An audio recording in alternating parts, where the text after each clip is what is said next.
ว่างอารมณ์ต่างๆที่เขามากระทบกระทั่งว่างให้มันเป็นได้เหตุคือร่างกายเฮามันสัมผัสกับลมแหละลมร้อนกับผ่านไปลมหนาวกับผ่านไปเย็นกับผ่านไปอารมณ์ต่างๆที่ในความพอใจและบ่พอใจก็ให้มันผ่านไปอย่าดึงมันขึ้นมาอยากให้ได้ดังใจอารมณ์ความพอใจนั่นแหละคนที่ยึดอยู่ทุกมือนี่ก็ดีพอใจยินดีพอใจอยากได้แบบนี้ตลอดคืออยากถูกใจตลอดนั่นเองเรียกว่าอารมณ์พวกนี้แหละอารมณ์ที่ทุกๆคนนะสรรพสัตว์ทั้งหลายที่ยึดอยู่นั่นเลยแสวงหาสุขอันเกิดจากความพอใจนั่นแหละว่าให้มันเป็นดุจดังว่าเป็นดุจดังเพียงลมพัดผ่านร้อนก็รู้เย็นก็รู้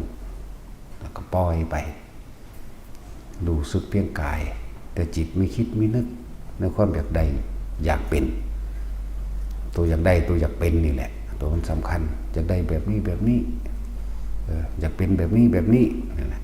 พวกเข้าจึงพากันติดในอารมณ์ความยินดีพอใจตัวเดียว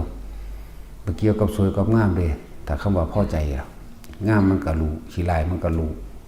แต่ว่ามันติดตรงที่พอใจนั่นเองโลกนี้มีไว้เหยียบบ่ได้มีไว้แบกโลกนี้เป็นเพียงแค่ทางผ่านบ่มีสิ่งใดเป็นของไผจริงจักอย่างเมื่อเฮาเข้าไปยึดว่าจริงเมื่อไหร่ก็เมื่อนั้นแหละเฮากำลังแบกโลกเอาไว้บ่มีอีหยังจริงสรรพสิ่งทั้งปวงบ่มีผู้ใดสิบังคับให้มันเป็นไปได้ดังใจเฮานั่นแหละจังว่าสัตว์เลี้ยงก็บ่เป็นของเฮาจริงบุคคลหรือผัวหรือเมียก็บ่เป็นของเฮาจริงลูกเต้าเราหลานก็บ่เป็นของเฮาจริงบ่มีอีหยังจริงจักอย่างเลยบ่มีผู้ใดเป็นของไผจริงจักอย่างมีแต่ใส่แล้วผ่านไปมีแต่แค่เครื่องผ่านโลกนี่เขามีไว้เหยียบเด้อบ่ได้มีไว้แบกเฮาใส่ชีวิตแบบถ้าภายในความคิดของเฮาเองความรู้สึกของเฮาเองนะที่เฮามีความรู้สึก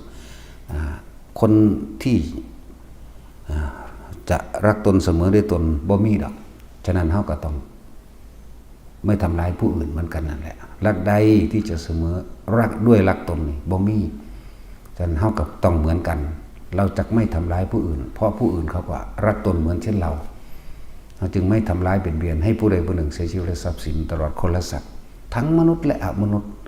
ในความคิดในจิตนี่บ่เคยมีความคิดสิไปเบียดเบียนสิไปทำลายสิไปยึดสิไปเอาสิไปเป็นอย่างจักอย่างนั่นน่ะมันบ่มีความกังวลมันบ่มีทุกข์มันบ่มีร้อนบาปก็บ่ติดในใจบาปก็คือเราร้อนกระวนกระวายบาปนี่แหละบาปแปลภาษาเฮาง่ายๆโลดเราร้อนกระวนกระวาย เป็นห่วงกังวลนี่แหละบาปกังวลเพราะอยากได้กังวลเพราะอยากเป็นกังวลเพราะอยากได้ดังใจแต่ว่าถ้าเฮามีความรู้สึกในตัวเฮาเองว่าเฮาก็รักตัวเองเหมือนกันคนอื่นก็รักตัวเขาเหมือนกันเฮาก็จึงมาทำลายความกังวลเราร้อนก็บ่เกิดถ้าบ่ไปทำลายผู้อื่นไม่ไปปล้นไปจี้ไปฆ่าไปทำร้ายไปโกหกไปทำให้ผู้อื่นเดือดร้อนเสียสติหมู่นี้ก็อยู่สบายชีวิตที่เหลืออยู่ก็เพียงแค่ว่าอันใดที่มันเป็นประโยชน์ในสรรพสัตว์ในผู้คนก็เฮ็ดอันนั้นแหละประโยชน์นั้นต้องบ่มีผลข้างเคียงคำว่าประโยชน์ต้องบ่มีผลข้างเคียงเหมือนกับคนบ่แพ้ยานั่นแหละแต่เฮาซอยผู้ใดผู้หนึ่งแต่ว่าคนผู้นั้นเป็นคนเลวเฮาก็บ่ซอยก็ไม่ได้ให้การช่วยเหลือแต่คนนั้นเป็นคนพาลเฮาก็บ่ซอยเหลือล่ะนี่แหละจังว่าสิ่งใดควรสิ่งใดบ่ควรกระทำสิ่งนี้ไม่ควรกระทำสิ่งนี้ก็เบิ่งเอาเพราะว่าเราทำด้วยความไม่อยากได้ไม่อยากเป็นบ่อยากได้เกียรติยศชื่อเสียงเงินทองบ่อยากเป็นหยังบ่อยากให้ผู้ใดมึงยกย่อง ว่าเป็นคนดีแต่เฮาเบิ่งอันนี้ควรอันนี้ไม่ควรควรในการซอยเหลือก็ดีแต่เฮาไปซอยเหลือให้ที่อยู่ของคนพาลเขากลับไปพาลผู้อื่นตองสินั้นเขาบ่ทำร้ายเรานี่เอิ้นว่าผลข้างเคียงก็บ่แน่แต่ว่าพาลเราทำลายเบิดทำร้ายแม้กระทั่งผู้ให้เอิ้นคนพาลทั้งนั้นแหละคนพาลบ่ฮู้ได้เป็นประโยชน์ได้เป็นโทษเห็นแก่ตัวอย่างเดียวพาลเห็นแก่ตัวอย่างเขามีชื่อเสียงกว่าจังซี่ก็ทำลายคนเด้คนพาลอย่างเขาได้ทรัพย์สมบัติมากกว่าอย่างเขามีคนยกย่องมากกว่าพาลไปเบิดทำลายไปเบิดบ่จักว่าอันใดเป็นโทษเป็นประโยชน์สิ่งที่เขากระทำลงไปที่คนดีคนสร้างประโยชน์ทำลงไปนั่นน่ะคนพาลบ่ได้รู้จักประโยชน์รู้จักแต่ว่ากูต้องได้กูต้องได้ทำลายแต่กูบ่ได้ล่ะกูหาวิธีทำลายนั่นก็เอิ้นว่าพาลเห็นแก่ตัวมันบ่ได้รักตัวมันเองเด้นั่นมันเอาแก่ให้ถูกต้องอารมณ์มันเองเวลามันเป็นเองมันสิโทษนั่นโทษนี่โวยวายเด้นั่นแหละจังว่าเฮาสิพิจารณาในตัวเองนั่นแหละ อันใดที่เป็นประโยชน์กับคนกับโลกมนุษย์กับโลกกับพวกต้นไม้สายน้ำอย่างต่างๆน้ำเฮาก็พึ่งบำรุงรักษาไว้บ่ทำร้ายให้เน่าเสียผลเสียผลข้างเคียงก็เป็นปลา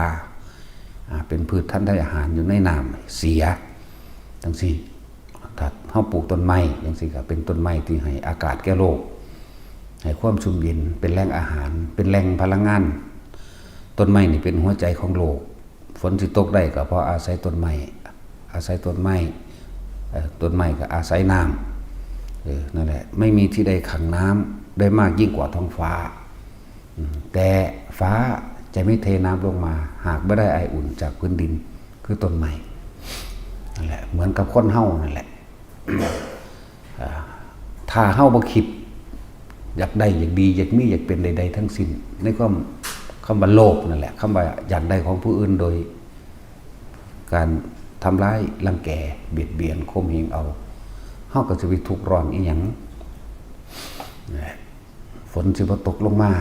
น้ำสิบ่ตกจากฟ้าถ้าอากาศในพื้นดินน้ำบ่ให้ไอระเหยต้นไม้บ่ได้ความอากาศที่ดีฝนก็บ่ตกคนถ้าบ่คิดในความอยากได้และอยากเป็นก็บ่เกิดตอนนี้นั่นแหละจึงบอกว่าทุกอย่างเป็นเพียงแค่ลมพัดผ่านร้อนรู้ไม่ได้รังเกียจไม่ได้ผลักไสความร้อนก็หาวิธีแก้เอาในตนเองอบอุ่นพอดีก็ไม่ได้ยึดก็แค่ว่าทุกอย่างมันผ่านมีร้อนมีหนาวมีพอดีก็รู้คือบ่ยึดนั่นเองก็เลยว่านั้นเป็นดุจดังว่าเพียงแค่ลมพัดผ่านเหมือนลมพัดผ่านกายเรื่องใจก็เหมือนกันสิ่งใดสิ่งหนึ่งเกิดขึ้นเป็นธรรมดาแล้วสิ่งนั้นก็ดับเป็นธรรมดาบ่แม่นให้เฮาไปยึดมันมากต้องอย่างนี้อย่างนี้เท่านั้นอย่างอื่นไม่ใช่ผักใสรังเกียจแล้วก็ทำลายแต่ว่าบ่แม่นผักใสรังเกียจนั่นแหละคือเรากำลังยึดเอาไว้เป็นเชื่อเป็นเหตุเป็นปัจจัยให้มีการเกิดขึ้นเกิดเหมือนฝนตกลงมาจากฟ้าไอน้ำให้ความร้อนพอดีกันมันจึงเกิดได้ฝนจึงตกได้คนเฮาก็คือกันอาศัยความเกิดเพราะว่าจิตคิดนึกปรุงแต่งแสวงหาในความอยากได้อยากเป็นก็เลยเป็นเสื่อให้การเกิดพบเป็นดังพื้นนาก็ได้เกิดขึ้นอาศัยความยินดีความพอใจในอารมณ์นั่นเองพบก็คืออารมณ์นั่นแหละเฮาคิดนึกปรุงแต่งแบบนั้นแบบนี้เกิดอารมณ์ความรู้สึกได้บัดแต่บ่พอใจนั่นก็เกิดพอใจนั่นก็เกิดนี่ไหมเหตุจังใดให้จุดตรงกลางระหว่างมันได้ตรงกลางระหว่างมันแค่รู้สิ่งใดสิ่งหนึ่งเกิดขึ้นเป็นธรรมดาสิ่งนั้นก็ดับเป็นธรรมดาเขาจึงมีวิธีฝึกหัดให้อยู่กับตัวเองให้มากถ้าไปอยู่กับผู้อื่นมันก็ถ้าเป็นบุคคลที่รักอยากให้เขาเป็นแบบนั้นแบบนี้ถ้า